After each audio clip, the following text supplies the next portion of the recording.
Welcome back, everybody, to Gringos Liberados. This is episode 14, I think. It is the episode before the grand finals. We've got some playoffs to cover. We've had Worlds play-ins draw. We've got a lot of content still circling around. My name is Trajump, join myself, Chan, and RMC for this episode. And let's go chronologically here, because there's a whole lot of momentous occasions to cover. A lot of games, a lot of excitement, and we had arguably even the biggest moment first, which was RED Canids versus Loud in the losers semi-final, I believe it technically is. Yeah. Lower bracket semi-final in the CBLOL playoffs, and Loud they just died. They died a swift death and walked out the arena, maybe never to be seen again in this roster. Funny you say that, because they didn't leave that swiftly. In fact, I think it was it My G Sports, the Unofficial, who wrote something about how Croc, didn't leave immediately. Yeah. He was stunned. Yeah. You could see on the post-game cams, Croc, I think, was a little bit shell-shocked after that season, because he'd spoken so strongly about wanting to end before his military service on a high, wanting to complete the Loud journey with a 5th title. And they were still showing like they had some of that resilience and that Loud magic that carried them through some tough series. But ultimately, what they used to have, it looked like it was gone from minute one, and it just never came back. And they just landed 4th, and they kind of looked like the 4th best team, and they lost. And it was like, well, yeah. See ya. Yeah. It's... Personally, I didn't expect it to be a 3-0 sweep. No. And RED putting a clean series together? No, absolutely not. Yeah, like against what? Loud? No, man. Excuse me? This doesn't happen. Like I had 3-1. I had 3-1, so at least one team was gonna drop a game. But I did have it 3-1 for Loud, because I felt like I just believed the magic would come through. It's something that you don't expect to just crumble like it did, and RED Canids really just showed that although the draft was like very, thought through from both teams, it felt very what's the word I'm looking for is meticulous. It felt very meticulous, but in game, RED was just like, we're doing this, we know how to do this, and we're gonna finish without dropping any possibility for you to actually come back. And Loud was just not connecting anything, which to be fair, I didn't expect that to be the case. Loud was looking weaker, but they looked completely lost against RED in this series. Yeah. And for Loud, so for game one, that was the best game, I think, in this series. Game one. And that was when you saw Loud and you believed that it could be Loud. Right? Like you saw Tinones with the Cassiopeia. That's one of his big pocket picks. He did great on it, honestly. Root went like 12, 4, and 13 on his Ashe. Like they looked good. You looked like you could believe it for a second. He had the energy. He had the Loud comeback energy of like, you haven't won yet, so we're just gonna win, Yep, we scale, right? And with Coelho, he did a great job prepping RED's drafts. He was very vocal about it after the fact that they just banned Jax this year, because those were the two which they knew Loud could carry on, that Robo and Tinones could just win games on it. Yep. They had the Morgana jungle for Aegis, which we haven't seen in a hot minute, prepared specifically for Croc. Like if Croc picks Vi, if we can pinch Sejuani and Maokai, and Loud banned their own Maokai, so they just had to ban Sejuani on the side of RED. They knew Croc would go Vi. And because of that, they could guarantee right away, hey, we can just go Morgana. We'll be fine. We'll be good. We'll be great. But despite all of that, the first game should have been Loud's. And Loud, one mistake. But that one mistake led them just crumbling after. Games 2 and Game 3 did not feel like Loud's games. Yes, Game 2 was close gold-wise, but it always felt like RED's game. Like, Loud didn't feel like they had control. Yeah. It was...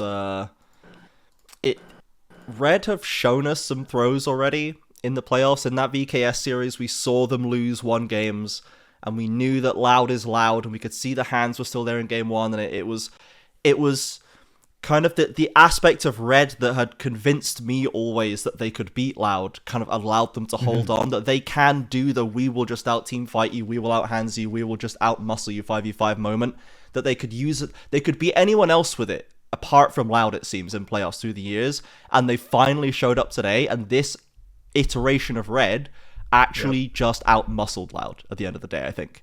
Yeah. in multiple points. They did also have really great did. draft prep. It's great to call that out. Coelho as well, being put back into the spotlight. The Morgana for Aegis was inspired. The flexibility Super for huge. Grevthar was used to its fullest extent, even over 3 games. We got Lucian, Talia, and Sion. You know, once again, the whole range. And that's how they should be using this red. They let FNB just step up to Robo and kind of beat his ass most of the series. Like, FNB Yeah. is just better. He's just better than Robo this year. Like, he just is. Like, Yeah. and Brunsei sitting back on the G and the MF, not playing the Zeris and the hyper carries, and the team still functions. This red core and these red players that have been around for so long, it feels like they managed to finally get like close to peak of this system, and it's just better than Loud at that point, and it just looked like they were better. It really was. And I like that you mentioned like the versatility that they brought specifically with Aegis and Grevthar in the mid lane, because you kind of trust FNB, as you said, like so much in the top lane, even against Robo, because FNB had just been performing that great, that I really liked to see that they saw the draft that they got in, which is what I was mentioning, like very thought through draft from the side of RED Canids. But not just that, the fact that they were, for example, in this first game, which I agree with you, RMC was the best one for Loud, although it was still a loss, the RED Canids having a Lucian, having a Morgana, having a Misfortune, they had to play to do damage. They had to play to team fight. And sometimes you just get, at least me, I'm always a little bit worried about the Lucians, because if you don't get that good lead, you know, the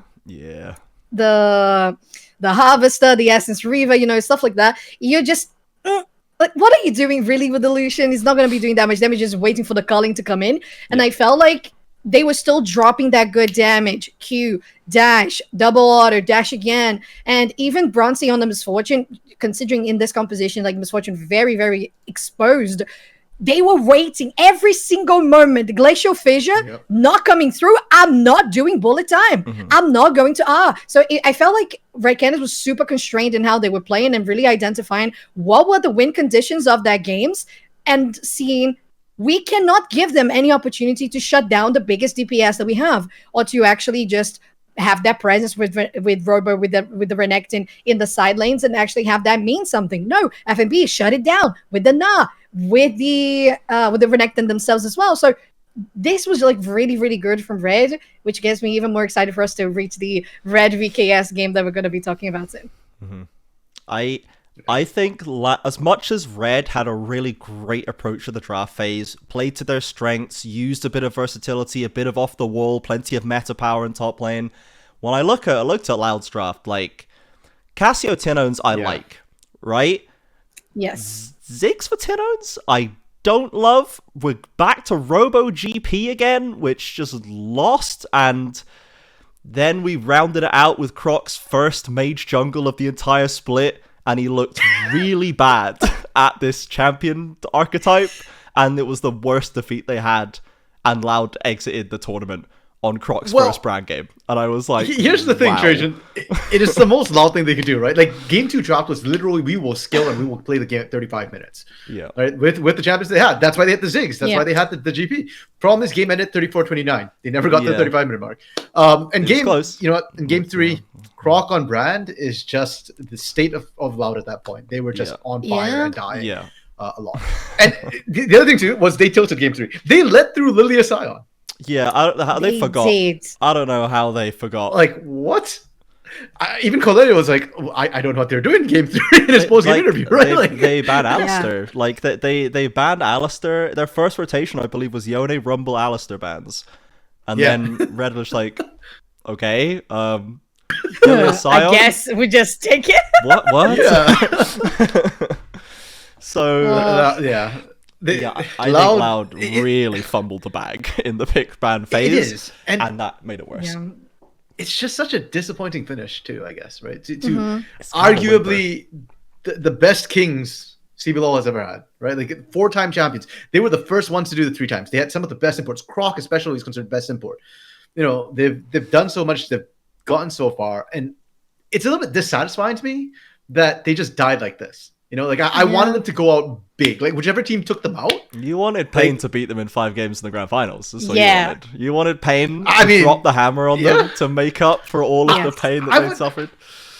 That would have been perfect, but I've been fine with you know, Red or Keyd Stars taking them out in a series. Like Soap was saying, like 3-1 or something, then not just like 3-0, and especially not just like keeling over die. It's like you set up this huge coup to take out the king.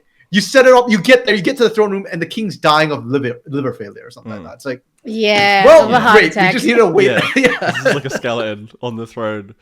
Like this, what this convinces me of is that Loud should have lost to Furia in 5 games and been out already. That would have been more appropriate than this. Yes. Because that's what they look like they deserve, is to lose to an exciting new like formula roster that could challenge them, that they forced to work for the 5-game win, but ultimately graciously bow out to the new generation of CBLOL in a tough series and then go on their merry way. And they stopped Furia from having any fun in playoffs. And then man, just drop it, just give it to them. They reverse sweep them, and then they mind crush them, so they almost lose to Fluxu, and then they deny their own reverse sweep, and then just get crushed by Red in the next round. Like, just brutal for Furia, honestly, watching that, just watching the way Loud went out after this, like... Red Furia could have been an absolute clanger banger of a series, who knows? But even then, if Red would have just stomped out Furia, that's fine. It's a newer roster, it's some shakier parts, it would have been fine, you know? It is weird. I love how it's a strange Loud way for dying. to leave. Croc is like, watching Sad Croc is like the saddest thing. I refuse to watch the Loud behind the scenes thing because of Sad Croc right now. And here we are talking as if Furia going down was the biggest tragedy of all. No, I wouldn't say that, but there is an interesting side to that storyline you're talking about, Trajan. But I'm so on the same page. Like, I cannot look at... I was casting the game, and I didn't want to be casting that game, you know? No, like, ugly. Man. I bet on the 3-1 for Loud because I thought Red is strong. It's going to be very contested, intense. They're going to potentially drop a game, but it's still going to be Loud because they have that magic. And then I was out of fairy dust. There was no more fairy dust, and I was literally floating in an empty ocean of Croc's tears. Croc's tears. Oh man. And my it's only own made as to well. crocodile tears, I guess. Yeah, you know what? Funny. But they were real tears from everybody for sure. Damn. I'm actually really curious if this Loud roster, like, do they just replace a jungler, or are they going to get chopped up in Sofa scraps at this point? Because especially with the merger coming through, you know, there's always been that talk that Robo, Tinones, they might be destined for greater things. After a split like that, I honestly don't know which way this goes. Yeah, I don't know. They didn't end strong. They ended decidedly mid. Even the only one who came out this split, I think, looking pretty good was Root. Root certainly tried, as and he if always Root does. wants to stick on this side of the Atlantic in the same way that B-Boy went onto Shopify and then made third team All Pro from like second last, I think, in that split. I think there is a wonderful home for Root waiting somewhere in the Americas region. Somewhere. And I hope that he sticks around, because Root took his share of beats in LCK and has now, I imagine, having a bit more fun being competitive and enjoying life in a region that's not quite as horrendously punishing in terms of practice times, and also just seems like they're having a bit more fun with the game. So I hope Root sticks around somewhere. That's the rest of it. I kind of feel like we're all just gonna awkwardly shuffle away in different directions and go, well, that was rough. We'll always have the 4 titles, guys. I feel a lot for Croc for that situation, how he had been like super vocal about how he was disappointed in himself throughout the season. And for Root, man, the guy was literally fighting claws and fangs and everything. Yeah, every time he felt like Loud had a chance to come back, it was Root climbing through a quadricule or something, sometimes on his own. Yeah. Going, man, it just it hurts so bad. He's a king ADC. The guy is so good. He really is. And I don't know if Seos would have changed the result. You know, I don't think it would have.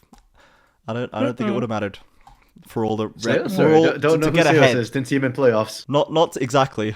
not to get ahead of the Redbird hate, but like to try and assuage the inevitability of it somehow.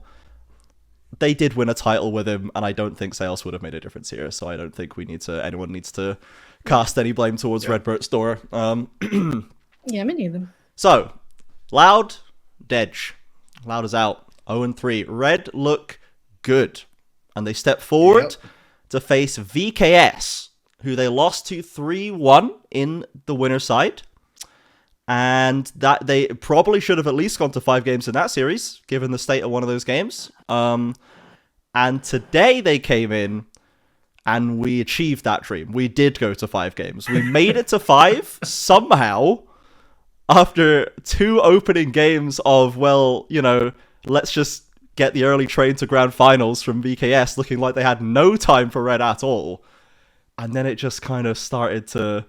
The perfect picture, the perfect macro started to struggle, and we started to be losing random kills all over the place, and suddenly we can't win team fights anymore. And then it's just got longer and longer and longer, and RMC and I on the day were a bit distraught at like just the length that it was going to. I was laughing though throughout the entire. I could not believe we got where we got, how we got. It was insane. Ooh, it was man. crazy, man. I could only imagine the dent CL was putting in the wall in the green room, watching games 3 and 4 unfold. Well, speaking of CL, I mean, let's talk about CL's old head coach, right? Peter Dunn. Peter Dunn was putting tents on Twitter. He had words that game. for Red. Man wrote an essay on how Red played. Yeah, and I was just thinking, like, Peter Dunn's ripping Red apart, and Red is our 3rd place team in CBLOL. Like, I don't know what that says about Brazil right now, or what that says about the way Red plays. Because we set it up as Red is the most Brazilian team, coming up against some of the most organized teams in Keyd Stars. And if they beat Keyd Stars, they've had to go up against Pain, who's also incredibly structured right now. And Red, despite all their macro flaws, despite the essay Peter Dunn wrote, they were taking out teams with better macro. They pushed Keyd to 5 games. And as far as I'm concerned, though, Red is a momentum team. They lost the first 2 games and almost reverse sweep. Why? Because Keyd Stars gave them freaking Lilia Sion. Yeah. I am a firm believer that turned everything. You give them momentum. You should have just shut them out. That could have been a 3-0 for Keyd Stars. Then you gave them their most epic combo, and that's where everything starts to go wrong for you because they start feeling themselves. They don't need macro. Red, what's the term used earlier, Trajan? Out-muscles. Yeah. They just out-muscle their opponent. Like, is their macro good? No. But they will just beat you with micro. Like, hey, we showed up half the time to the right place. But when we do show up to the right place, what you gonna do?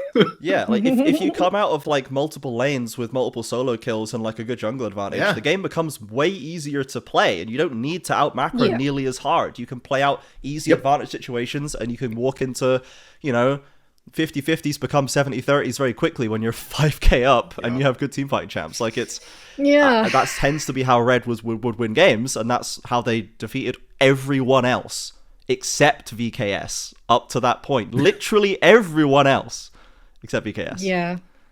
And it looked like VKS were just like, let's just let it through. Let's just let the Lilia through. Because I can't see a discernible reason as to why they needed to change and start doing that. They banned it the first 2 games, didn't they?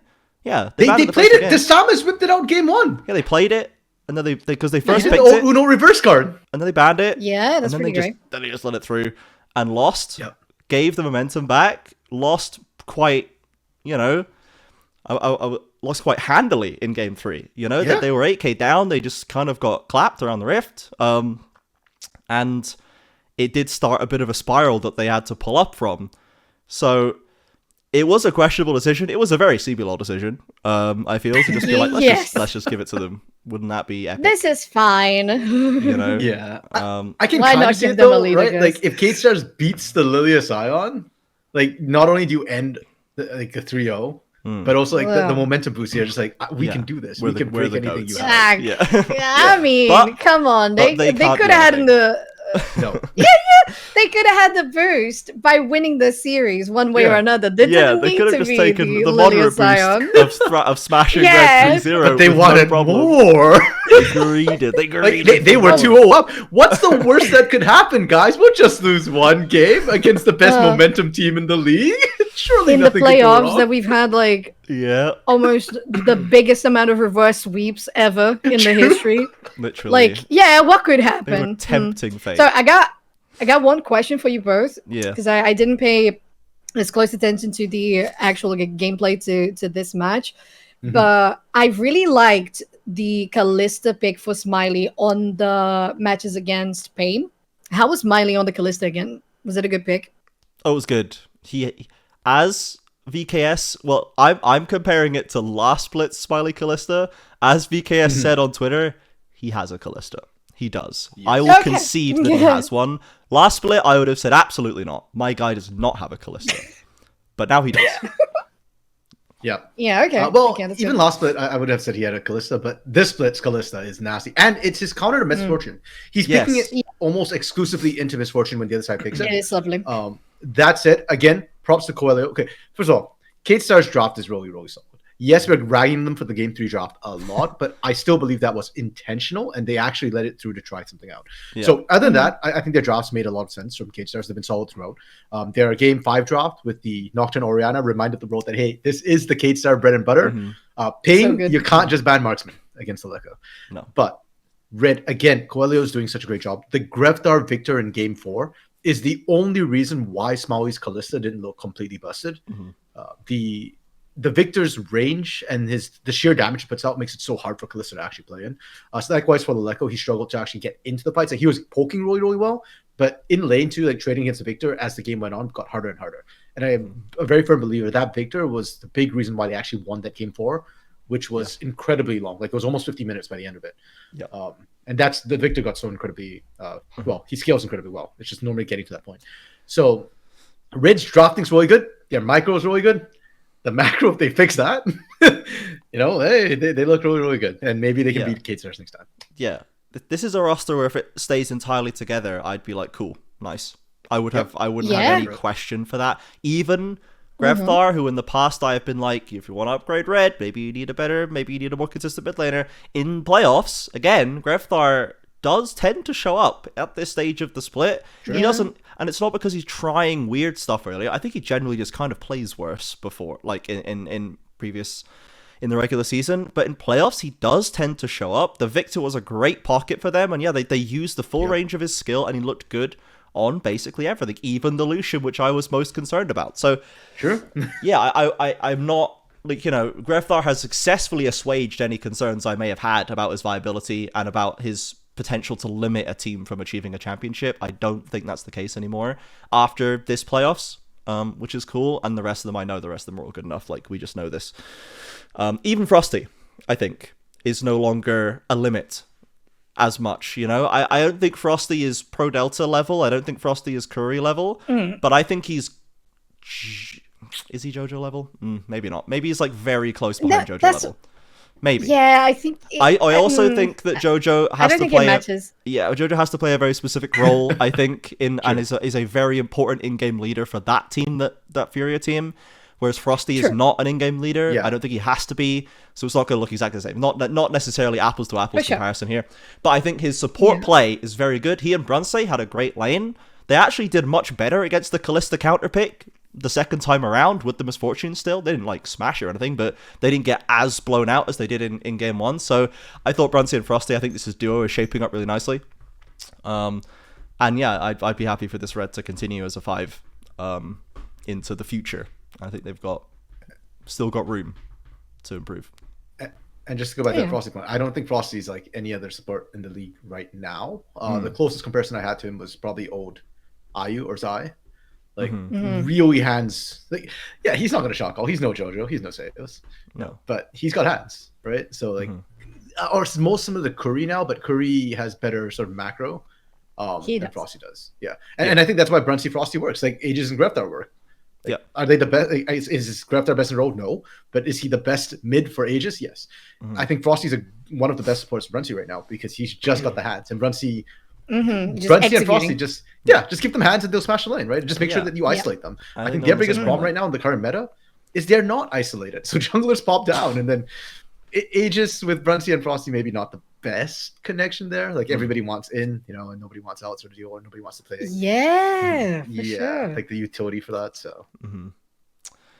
But so it looks solid, and so we get to game 3 and 4. VKS toss the draft in game 3. They give the momentum back to Red, but it's hardly the momentum does not like increase in game 4. Game 4 becomes a very drawn out slugfest between the two. It takes I'd say almost 50 minutes. It takes about 46 minutes to resolve. And the Victor pick is massive. The team fights are crazy. There's throws back and forth. Red have a lead, and they just can't break into VKS's base. They start losing fights trying to end the game, and then they're losing fights not quite ending the game, and it's kind of pushing back to even. It goes to an Elder fight that Red lose, but everyone dies almost, and there's like 3 people left on the map. This game just had everything. It had the whole Rift's worth of content, and it's definitely worth watching just as an individual event if you haven't watched it. So and because it takes guys, us to game 5 if you haven't watched it, the series ends at games 4. Game 5 didn't happen, just ended at game 4. That's the best place to end it. And that's kind of the kicker here, is it kind of did end at the end of game 4. Red kept it and pushed us to game 5, and then the Nocturne Orianna comes out. VKS dig deep into the bag of tricks. I suspect they probably would have liked to hide this for longer and maybe keep it for the final without everyone realizing it's possible again, because people weren't banning Leleco Orianna anymore. People got bored of that. They stopped doing it because it was all AD carries. And then when the chips are down, they bring it out, and they absolutely slam Red in game 5. 15k gold lead, 31 minute win. And they just blow them out. To be fair, I think it's one of those games just by looking at the draft alone, and you see Gwen, Nocturne, Orianna, Misfortune, Nautilus, you're like, they slammed it. They completely smashed it. Just by the draft lineup. And I don't even think it matters that much what you had on the enemy side. Because to be fair, it was fine. Like Bruncy on the Jhin is a good pick. The Rel for Frosty is a staple. Yeah, but then how is the Amumu connecting? FNB on the Renekton? Yeah, great. You would expect FNB to do great, but it's just what you see on the side of VKS that is just, as you said, the bread and butter, completely on that comfort zone, and they're going to execute it to all of its capabilities. So, yeah. Yeah, and to be fair, as much as I think Keyd Stars wanted to hide it, I think Pain is painfully aware of it. Like, literally the last time they played in the winners finals, Gigo was like, if you leave Orianna open, we're running Orianna Nocturne against you. And so they got banned the entire series. So Pain is aware it's there. So I guess for Keyd Stars, would they have liked to hide it? Maybe then Pain forget about it. But at the same time, I don't think it's the biggest loss for them. And when you're down to a game 5, if you lose this game, you're out, right? Like you pull out all the stops. No cards hidden at this point. It's win or bust. So they did what they had to do. It's the kind of thing that maybe gets forgotten in a best of 5, something like an Orianna, which is not bannable unless you're trying to remove this combination realistically from Leleco and Dasamis. No one else should be banning Ori against anyone else in the CBLOL right now, but you've got to do this. And if you're 5 games deep versus Pain, and Pain's 5 games deep versus VKS, and you start to think, well, maybe I have to ban the Dasamis Lilia now because he's won that last game with it, and they've got some other pocket pick, and you get flustered in the last game, and you're trying to work out what you can leave open, and that's the kind of pick that just kind of slips off the priority list for just a second, and then you're like, slap, not Tenori, bang. So, but I don't think that's going to be the case now. I think that they will just take that away. I think they'll just bet on Dinkato to outperform Leleco on the same archetypes, which I think is probably going to happen. And we'll see if Pain wants to do a VKS and just give it to them. Go 2 games up and just give them Nocturne Ori and try to outperform on it. Just it's fair game, right? Give them the same opportunity, but we'll see. For Red's draft, I do. So yeah, the FNB was cooking all playoffs long. The Renekton was great. The Jhin has looked like one of, if not Bruncy's best picks, honestly, through playoffs, which is pretty cool. And then, as you say, the Rel as a staple. The Amumu I like that it's another Aegis pocket pick, and into Nocturne Orianna, there's a chance that it can disrupt that combination in some way, but the Grevthar Azir, I think, puts a bit too much pressure on Grevthar at that point. And honestly, I do think the VKS just executed really, really well, and Red got caught flat-footed a couple times at the wrong time to get caught flat-footed.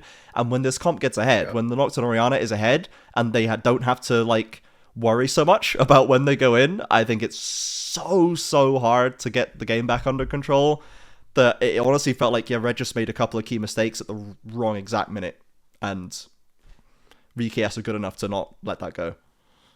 If there was a place I'd criticize Red's draft in Game 5, it'd probably be the Frosty Rel pick. Because I think Keyd Stars did a good job baiting with the Misfortune first pick, and usually the counters we're seeing are like Kalista, Jhin, Ashe as answers into the Misfortune.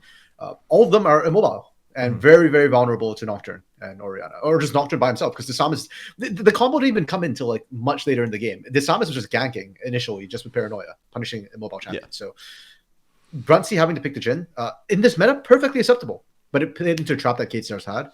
Normally, you want something like a Xayah, maybe something like Azeri, like something they can get away on its own. And failing that, you need a Tahm Kench. And the Rel came in after you saw the Ori Nocturne. That probably should have been a Tahm Kench, and then maybe they have a better shot. Would they win? Gonna be honest, not sure. Keyd Stars is, as an org, it's not even Laleko and Desamas. Like back when Takuya was on this team, even in their academy team last split, like they just, Keyd Stars and Orianna is just a thing for some odd reason. Yeah, they're classic League of Legends enjoyers. You know, they like so Orianna. They probably would still have won, but TK would have made it, I think, a lot more competitive. Yeah, there's just no real option once you're behind, I think, for Red at that point. Yeah. And VKS are really good at pushing leads. They don't tend to throw leads. They're pretty clean with it. They're very much like Pain in that way right now. And I think the last thing that I wanted to mention on this was the game 2, where it's really even most of the way. We're like 20 minutes in. The gold's basically dead even. Red have survived the kind of onslaught of like of MF, Nautilus bot lane, Smiley MF hasn't been able to get a massive lead. Laleko Ezreal isn't massively ahead. You know, that they're basically looking good across the map. And then they try to make an innocent play on a lane. They try to like gank Jax, I think it is. And they get out-rotated, collapsed on, and the whole game just explodes in the most like jarring, like gut-wrenching topple I've seen in so far, and it's literally one play, and they try and make a fairly innocuous looking aggressive play get so blasted that the entire game ends in like 5 minutes. It's really crazy when they're so even. I was like, that's what VKS can do to you if you try to overstep your bounds just a little bit. That's what can happen. That's the fundamentals of the Peter Dunn essay, though. That's why he was screaming at Red. Yeah. Because okay, to be fair, Red had done that a couple of times already, where they were just over chasing on the extended target without proper vision setup or control on the inside of the map. Yeah. Eventually, it was going to come back to bite them. Eventually. Yeah. So I just thought that was it is, I think, a marker of Red as still a member of the previous generation of CBLOL teams, where they just do stuff that you can't get away with anymore against VKS, for sure. against this iteration of Pain with an upgraded understanding of the game, potentially against teams like Furia, depending on how they develop in the future. Loud and Red, you just can't do stuff anymore without like expecting a response. And I think that was just a very like indicative microcosm of that effect, and quite deserved. You know, it's an important game that CBLOL teams should watch to understand what happens when you just like, this is gank bot. Maybe we gank bot. Like, he's kind of pushed up. He's sort of, this is gank bot. And then the game ends, and you're like, well, wish I hadn't ganked bot. So, you know, I got a feeling actually that it was very hurtful to Red that they won 3-0 against Loud just before that 5 game against VKS, because as you guys said, there is this doing a couple of types of rotations that are going to get punished that Red has been doing with lack of vision and just in a bad positioning map-wise, that Loud, in this situation of Loud right now in playoffs, they were not actually answering or punishing or actually showing like, Red, this is not a good call. We're going to actually get something in exchange for that. So they went in and they're like, we can do the same plays. And VKS is like, you what, mate? Like it just doesn't work. So maybe it gave them a little bit of that false sense of security. And especially because Loud used to be the team that when you do something that they can punish, they would punish you, especially after the 15-minute mark. But then it's not the case. So Red was like, oh, I guess this is fine. This might be like a meta or a season diff. I don't know. We must be ready. And then they go in and VKS is like, this is like elementary. Like, you should have known. This is a mistake. We're going to punish. And they did. So, yeah. Yeah. Brutal. So VKS smashes game 5. Knocks Red down into 3rd again, and the Red resurgence, you know, as strong as it did look at times, is ended entirely by VKS at the end of it. They couldn't beat 1 out of the 10 teams, and that was enough. They didn't come 2nd, they came 3rd. So their season ends for now. VKS into the grand finals against Pain. Now, before we talk about that, let's do a brief update on the rest of the ecosystem a little bit to contextualize this a little bit. RMC, would you like to talk to us a little bit about the Academy finals that have happened already? Would I like to? No, I wouldn't. I'm unfortunately enforcing that you do, so...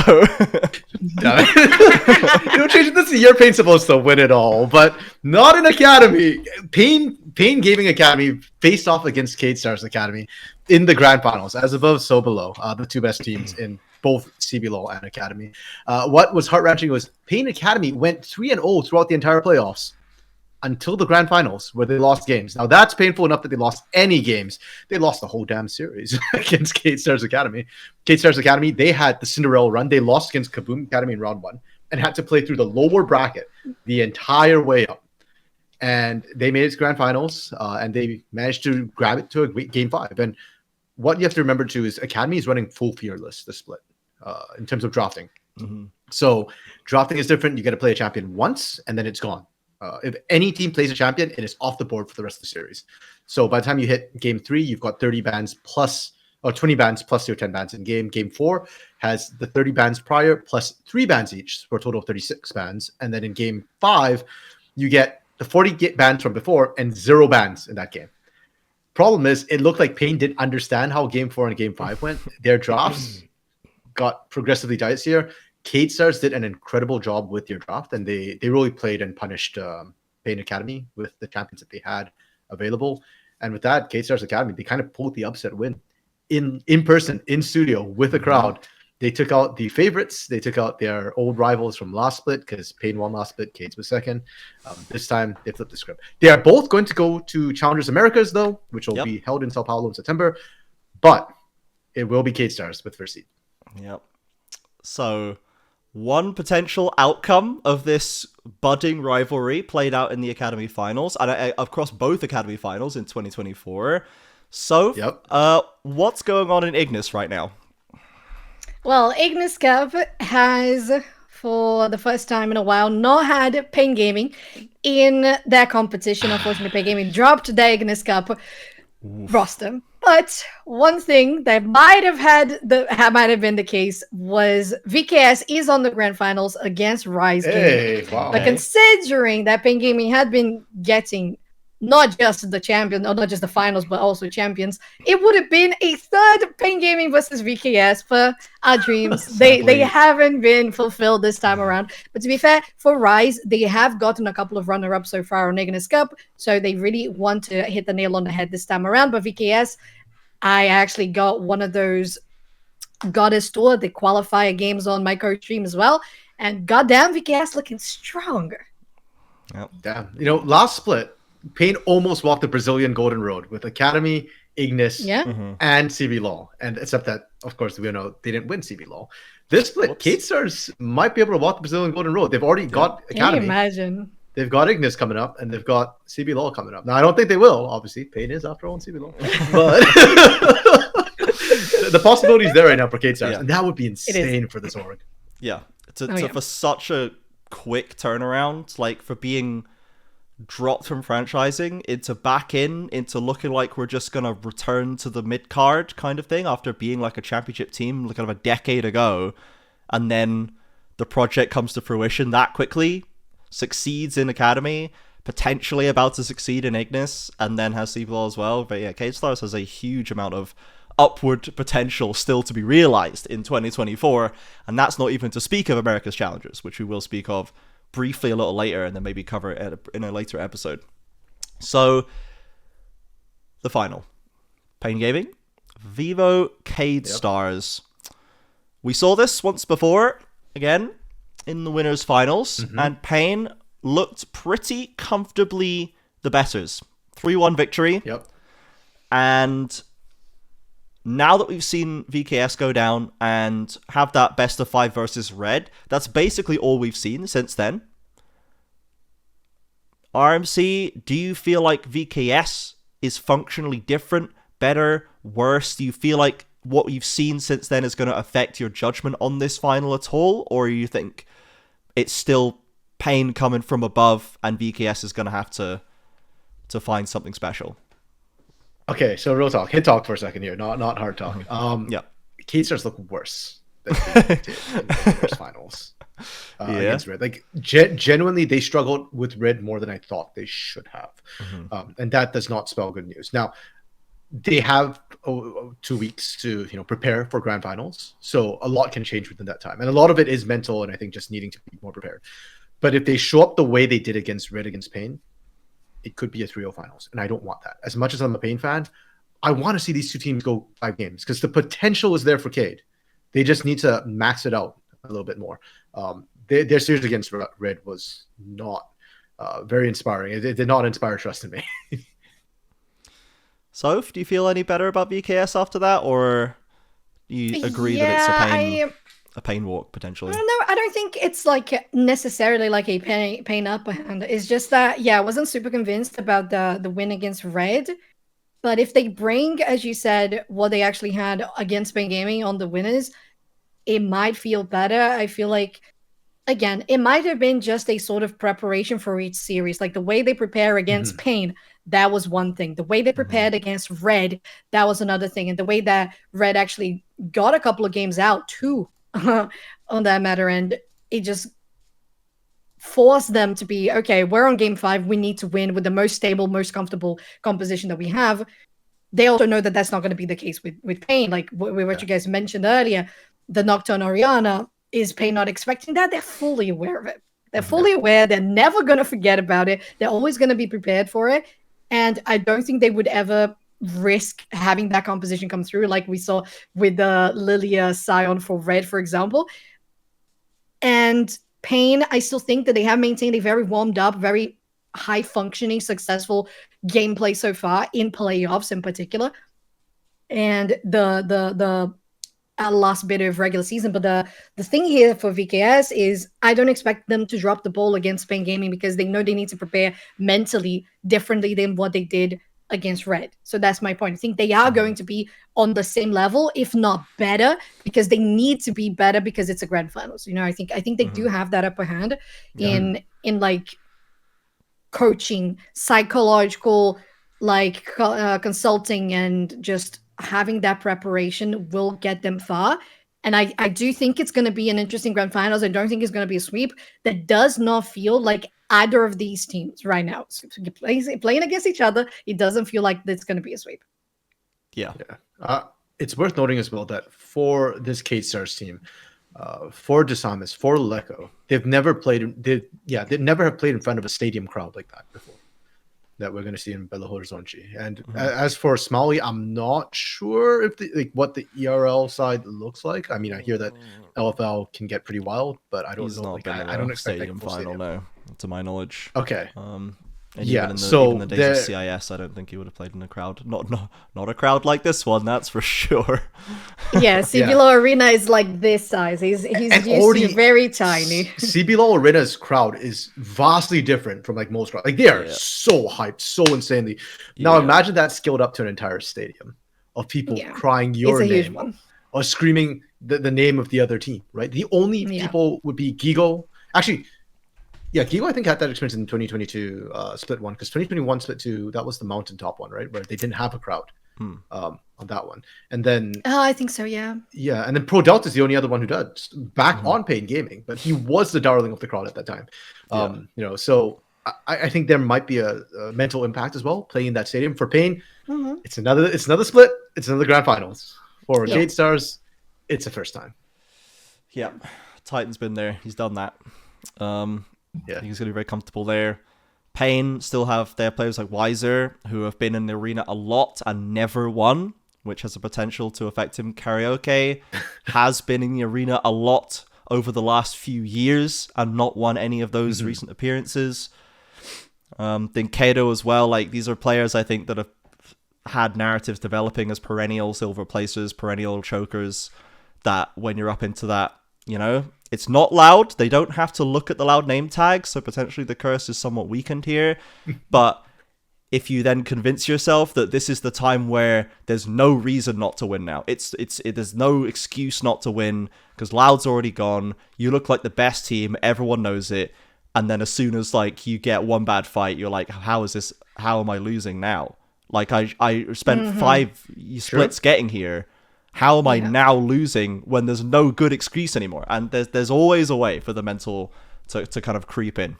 So we'll see if that affects them. Pain, even being the assumed overdogs, as it were, to coin a term. I think this finals is really just more about mental than anything else. Like skill wise, I think Pain has a slight edge, but it's Brazil, man. It's all about like the heart and mind right now, and like how they actually perform when it clutches out, and more so than ever. Because Pain against VKS, Pain were not innovating the draft phase. They didn't have to. They didn't have to, right? They haven't had to. They've just been the best team. Yeah. VKS has been like puppeteering the draft phase very effectively for the whole split. If you count the MF Gambit into the Kalista counter pick as a long con, which I do in my headcanon. So like, there's elements where VKS might have some crazy prep. Pain might have someone who've just never had to employ it, to be honest. They've had so much tape, so much time to watch, and they at least know that Orianna is a bannable champion and have done so. So I want to see if VKS are going to try anything off the wall, if they're going to try what they were doing still versus Red most of the games, like if we're still going to be doing the Lecco Ezreal, Lecco AD carries, or if we're going to get anything different out of Lecco. You know, is Gigo going to be playing to carry, to tank, to both? Are we going to get Shyvana jungle again? Like, you know, Karaoke and Desamis in the last time these two teams met were basically just trading Brand Zyra. And then there was one Shyvana game that lost and didn't come back. So, like...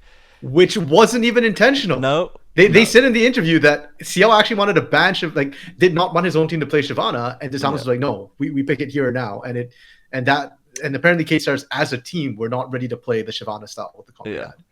So, whoops. Whoopsie daisy, but yeah, I like guess. we know that Desamis and Karaoke both have a huge amount of more depth in jungle style, and the whole team can flex around that.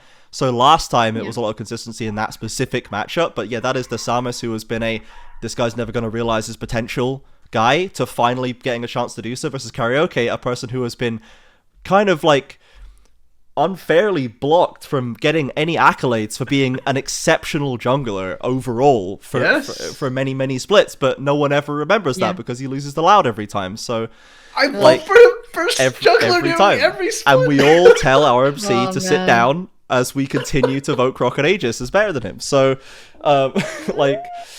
there's a chance, I think, for the jungle matchup to show us a lot and a lot of variety, a lot of depth, and to be very formative for both of them here.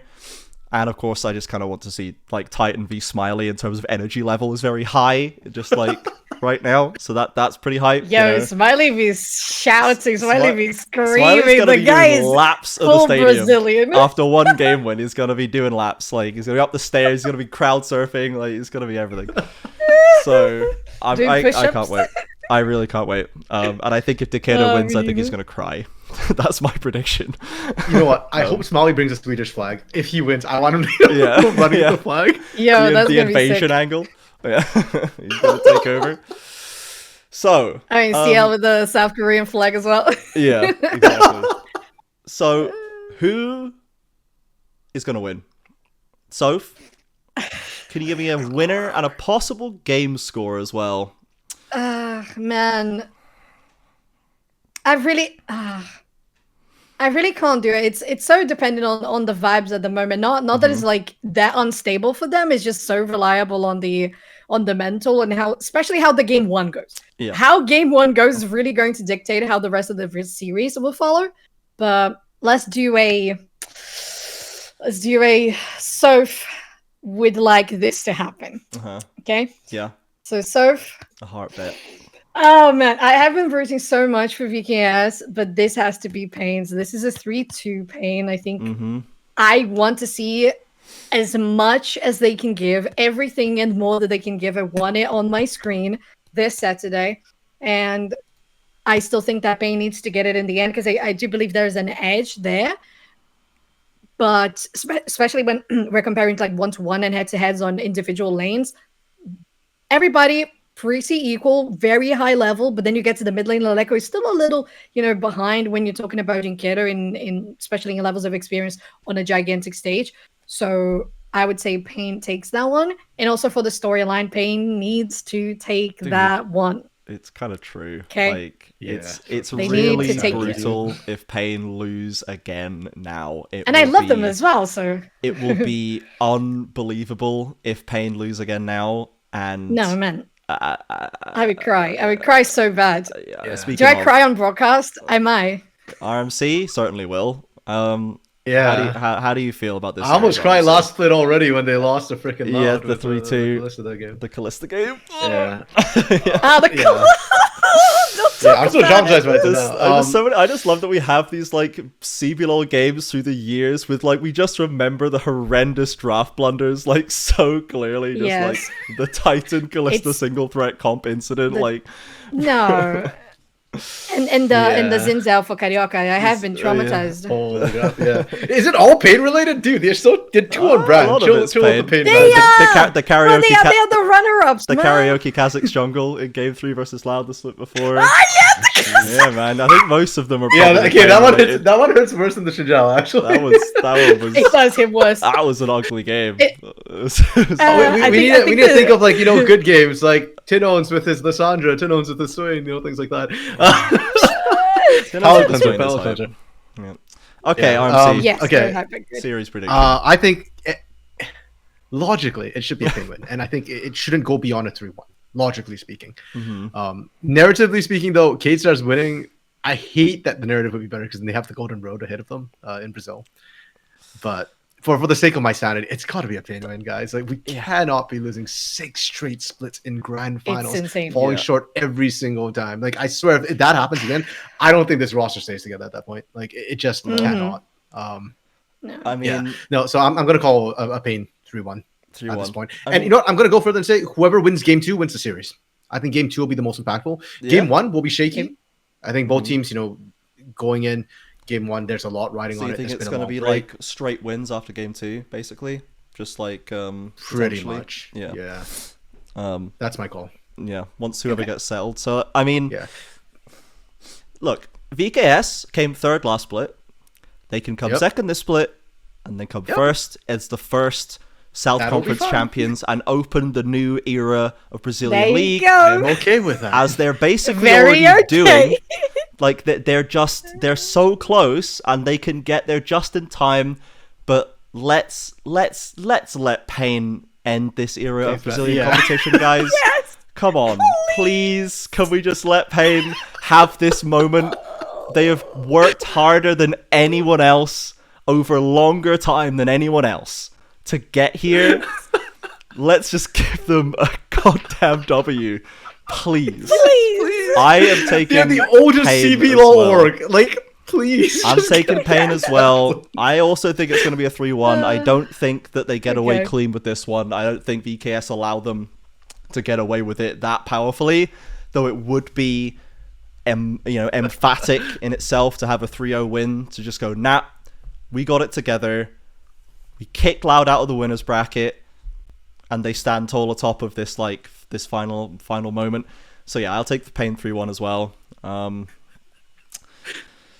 And now they just have to do it. They just have to actually do it this time. I'm honestly so mixed with excitement and scared. So I'm so scared. I know. Okay, so 2 things right now. One, I can just imagine somebody like sending the Keyd Stars like this clip of us begging for them to let Pain win, and they're just like, no. Second of all, Trajan, we've been casting. You joined CBLOL in what, 2021 split 2, or is it 2022? Yeah, something like that. 2021. So that. So it's been 3 long years where you've been hating on Pain. I'm glad that you finally come around. It took this many years. It took the very last split of CBLOL, but finally we have Trajan begging on the side of Pain. Let's go. And now you fuel my pain. Let's go. Yeah, just in time to get ruined like everyone else. The last holdout don't say it. finally to be destroyed.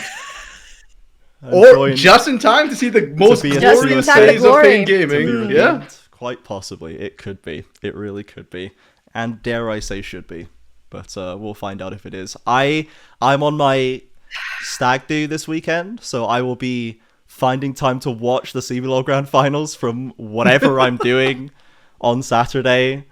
And I will at least have a lot of friends around me to potentially console me if it all goes wrong one last time. Oh, good God. So look forward to that, everybody. Saturday this week. Normal time, I believe. More or less, anyway. Close enough to normal time.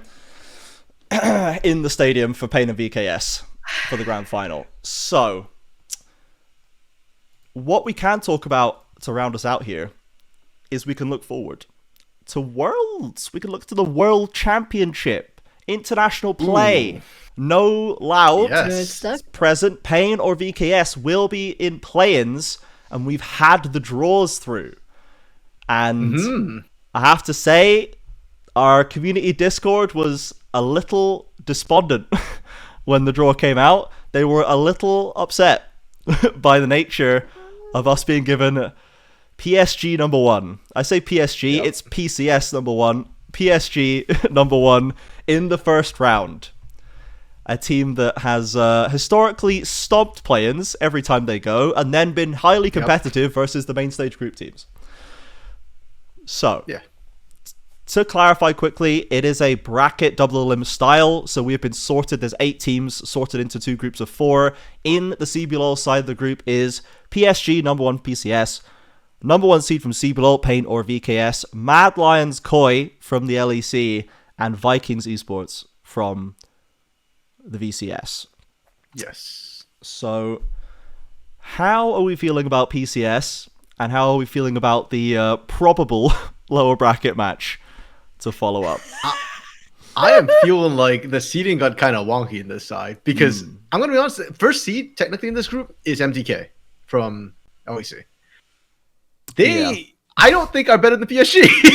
No. CBLOL was technically 3rd seed, and 4th seed was supposed to be Vikings. So we're supposed to play out of PSG or MDK. We got PSG because they're 2nd seed. I don't think that's right. I think it should have been MDK. Right. Yeah. Nope. Yeah, so that's kind of rough. And then we'll have to face whoever wins between MDK and Vikings. And the fact that I'm saying whoever wins and not just saying MDK tells you what I think about MDK. Yep. Yeah. Yeah. Yeah. As an LEC watcher, I think if you watch enough MDK VODs, you can work out MDK. They are not unskilled players. They are a lot of it's a collection of some of the best Spanish talent, etc. that the LEC has come through. Everyone thought this roster was just going to wash up and be a budget academy roster, but it actually did very, very well, and it does know how to exploit very left field draft advantages, and they're not useless. They're not fools, you know. They know how to play League of Legends. However, I think that a lot of their sting is taken out of the tail somewhat when you adapt to their draft before they can do it, when you understand what they're likely to do, what lanes they're likely to try and flip on their head. And if you just put, you know, Wiser against that top side or Gyu against that top side, draft them something solid and just be like, if he picks Nidalee top, just like, don't engage, okay? just walk it out and we will deal with the rest of the map. Chill out, okay? I think that teams tie themselves in knots trying to deal with MDK, and it's not as complicated as maybe it seems. Yeah, I think I agree with that. And to be fair, let's think about the PSG matchup in particular. Like, for the potential scenarios for us, whether it's Pain, whether it's VKS, do you think? I'm still thinking on my answer, but do you guys think there is a better option? I think my answer is still Pain for this one. But what are you guys thinking? Well, we don't have to deal with so like Jinja is obviously like a sticking point here and has been for us. Jinja has been fathering Croc for many splits. So I'm like focusing a lot on who the jungler is going into that, and I would probably tend to gravitate towards a bit more experience from Karaoke, a bit more not to say that Dizamus hasn't shown us depth, but I've been more confident in Karaoke's depth that he's shown us. I think he's looked very, very competent in very disparate types of champion, and I think I'd probably favor him to like be able to take an Ivern into some aggressive pick from Jinja and not get completely rolled over, whereas I'd be worried about Dizamus going into the world stage for the first time up against Jinja just getting absolutely steamrolled. So I'd probably look for Pain to be a little more comfortable against PSG just because of the more experience they have, kind of across the board as well, like including Titan as well in the bot lane who's been to international before. For me, I think my answer is a bit more complicated because it depends on whether I feel like we want to lose more gracefully or whether we want a tiny percentage chance to win. Because Pain is not particularly innovative. Like they're incredibly solid. But so is PSG Talon. And the problem is if you just put two really solid teams against each other, the better team wins like 90% of the time. Whereas if you put Keyd Stars in, I think Keyd Stars is innovative. But I don't think Keyd Stars is as solid. So there's a higher chance to win, right? You've got that bit more variance to it. So you maybe go from 10% chance of winning to like 15% chance of winning. But the 85% chance of the loss is going to be very ugly. Because PSG is going to, like, if your cheese doesn't work, PSG is going to roll you over. I think just in terms of fundamentals, PSG is really strong, have always been really strong in fundamentals. They always kind of just go for skilling compositions, whether it be in the mid lane with the Maple or whether it's Betty kind of just carrying for the bot lane with whatever carries are meta at the time. It's kind of rough that way. So I think for this specific matchup, Keyd Stars would give us a better chance of winning. But I think for the rest of the bracket and the way everything pans out, Pain would give us a better overall shot. Yeah, higher likelihood to qualify out that as well. in a comfortable second, which would be nice. Yeah. So I agree with that. I think Pain is more favored overall. I think VKS, because this is going on to Worlds patch where Orianna is buffed, notable. So big VKS buff on the cards. And we are expecting the final meta shifts to come through there, and then depending on how that affects both of these teams as well. I feel like Pain is very resilient to meta shifts, but I feel like VKS is more likely to find that secret answer, maybe get ahead of the game a little bit, ahead of Vikings, ahead of NBK, maybe even slightly ahead of PSG to steal a game or try and get some destabilizing advantage there. So it's always going to be a pipe dream. It's always going to be an outside shot. We will all be there to cheer them on, whoever it is, and we'll see what we can do with that. But ultimately, I think we're all just happy that it's not loud again and that we can have some hope for a different result one way or another. Well, PSG aside, I think there's actually a decent shot. Yeah. I agree. Decent. I think still it's not great possible. odds, Yeah, but I don't know, because we've had our ups and our downs against GAM over the last little while into VCS. Now, GAM ended up keeping the same roster that they subbed in last minute and then overperformed at Worlds, and they won again, so they are on the other side of the bracket as a first seed from VCS. But they, in the grand finals, made Vikings look very foolish. Very, very foolish. that is true. Now, you did inform me before we went live, RMC, that Vikings had a much closer series with GAM earlier in the VCS playoffs. So it's not like Vikings are a joke team. However, they certainly are not a consistent team. And if they show up and have a bad series, perhaps we shall be there to capitalize. Yep, and like I said before, I don't know if that was GAM overperforming grand finals or Vikings underperforming in grand finals. But either way, if it's Pain, I kind of fancy my odds against GAM. I think it'd be like a 50-50 in that sort of situation. The only team where I'm not, because even against Mad, or against MDK, Mhm. right, which was formerly Mad Lions. We've had good games against them as Yeah. Brazil. Granted, it was Loud at the time, or was it Pain? I can't remember which one went up against them, or maybe it was Red. But we've had fine games against them. I think it was So Red, yeah. I don't feel like MDK is scarier than old Mad Lions, and so I think we're fine.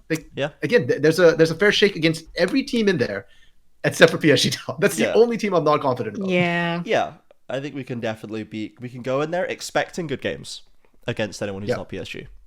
Well, to be Which- fair, considering it's a double limb, we're still going to be facing either MDK or VK Exactly. Yeah. We will have a chance in lower bracket anyway. to So. prove that one way or the other. And I really hope it's against Vikings. So Yeah. it would be nice just to get some revenge over the VCS, I'll be honest. Yeah. I think the last time that we played against the LEC was when we beat Fnatic as Loud, and I don't know if you've played against them since. So Yeah. that would be nice to Wow. just never have to play them again and just decide that we're better than them without ever having to answer that question, you know, Yes. on that would in be open great. competition. That so- is amazing. We'll see, maybe. That was in like 2022, maybe. Like split 2, 23, split 1, something like that. I don't know. Anyway. So we're cautiously optimistic for play-ins. Whoever goes. They've both got good angles, and anyone who's not PSG is Yeah. beatable. Which is good. So Yes. Exactly. There is a world too where we end up facing. I mean, to me, the funniest timeline would be we face PSG, and then say we lose. Okay, it happens. We might face MDK in the lower bracket, and we get to beat EU again. We did face G2 last year at MSI. yes, And we did. got wiped by G2. Yeah, but I mean, again, we've come close to beating Mad. We beat Fnatic, so it'd be Yeah. funnier if we lose to PSG, beat MDK, and there's a chance that we meet GAM in the lower side to advance because it's a cross bracket sure. thing Yeah, at the and bottom. we can complete. So that would be like the redemption. ultimate play-in run. Yep. Yep. And if we can beat like MDK and GAM, then like, that's almost full redemption. I mean, obviously better if we just beat PSG Talon in first place. And Yeah, MDK. we It's can like, just beat yay. PSG and then walk away and go, yeah, you guys can fight Yeah. out. We're not interested. So I kind of don't want to beat PSG and then Vikings because that would be like, yeah, you beat Vikings, but you never beat GAM, you know? So Yeah. I'd rather beat MDK in the upper bracket. yeah, we then need GAM to also make it into main stage so that we can take it forward and then knock Yes. them out main stage. Okay, what a dream, you guys. Slow down. Yeah, Slow down with the I'll be honest, expectations. we have gotten quite Yeah. far ahead of ourselves here. Yeah. You know, I got one point. It's not, Yeah. to me, it's not just the fact that, yeah, we're playing against PSG now, but that's the thing. We're playing against PSG on upper bracket. So if we lose, that's fine. We True, lose yeah. it now. We don't lose it when we can get eliminated. And if they are the toughest team to beat anyway, then if we lose, that's still part of the script, right? Yep. And it's not going to get us eliminated. We got better chances to beat the other teams because they're going to go to lower bracket and we're going to meet them and PSG potentially, most likely, going to continue And we in get the upper revenge bracket, you know? tour. Yeah. Yeah, revenge tour. Exactly. There you go. Yep, we've got it all sussed out, everybody. So We did. with that, I think we're going to call it there. We will potentially do a post-finals / America's Challengers preview episode of the podcast, depending on who we can pull together and Fun when. But, you know, it's a busy time. So we will see if we can do that. Keep an eye on it for the Discord. And we'll, of course, always still be available and chatting on the Discord, going through those events as they happen. So please feel free to tune in on the Twitch at CBLOL_English to watch the grand finals unfold. And then join the Discord to chat with us. We did not open a questions thread because we forgot. Apologies. We'll if we do another episode, we'll make sure we do it. So you We can were get just any, a little tired. yeah, so we can get any last questions in before we wrap up this split. So keep an eye on that. Yes. And besides that, follow us on Twitter and TikTok as usual, unless you're from Brazil and don't have Twitter anymore. Unlucky. Rip me. We don't condone any suspicious activities to access Twitter on this podcast, so you'll have to just use TikTok and Discord, I Don't guess, get folks. fined. Just don't join the don't get Discord, fined. yep. Not worth it. below. Not worth it. Okay. Yay. Thank you, everybody. Have a good rest of your day, and we will see you on Saturday for the grand final.